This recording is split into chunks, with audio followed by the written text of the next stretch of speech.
Assalamualaikum warahmatullahi wabarakatuh. Perkenalkan, saya Zikrina Marentina, NPM 1957061001 dari Program Biologi Terapan. Di sini saya akan menjelaskan tentang teknologi informasi.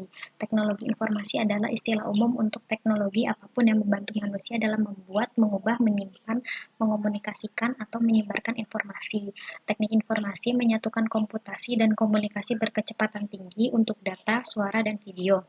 Contoh dari teknologi informasi bukan hanya berupa komputer pribadi, melainkan juga telepon, TV, peralatan rumah tangga elektronik, dan peranti genggam modern, contohnya ponsel.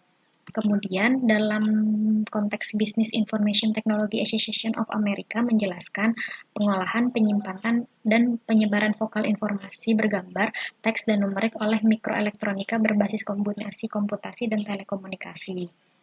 Kemudian, teknologi informasi adalah generasi berikutnya dari teknologi web, bioinformatika, cloud computing, atau sistem informasi global skala besar, basis pengetahuan, dan lain-lain. Kemudian, sistem operasi.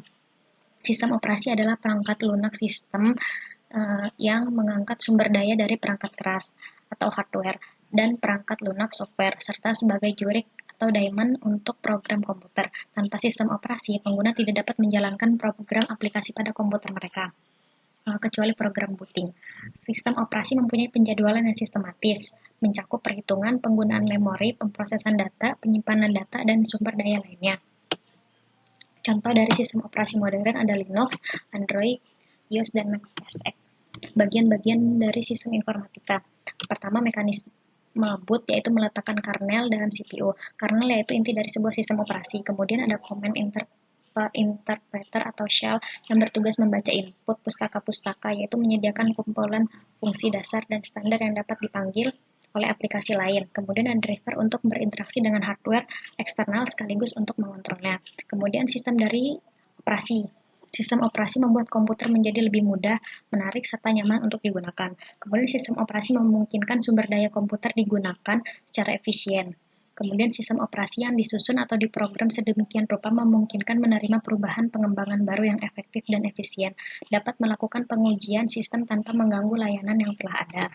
Software, perangkat lunak atau peranti lunak adalah istilah khusus yang diformat dan disimpan secara digital, termasuk program komputer. Dokumentasinya berbagai informasi yang bisa dibaca dan ditulis oleh komputer. Dengan kata lain, bagian sistem komputer yang tidak berwujud. Istilah ini menonjolkan perbedaan dengan perangkat keras komputer. Pembuatan perangkat lunak itu sendiri memerlukan bahasa pemrograman yang ditulis oleh seorang pemrograman untuk selanjutnya dikompilasi dengan aplikasi kompiler hingga menjadi kode yang dikenali dengan mesin hardware. Perangkat lunak seperti Windows atau Linux bisa disebut dengan senyawa dari komputer, di mana tanpa diinstal sistem operasi tersebut, maka sistem komputer tidak dijalankan. Jadi, antara software dengan hardware itu selalu saling berkaitan.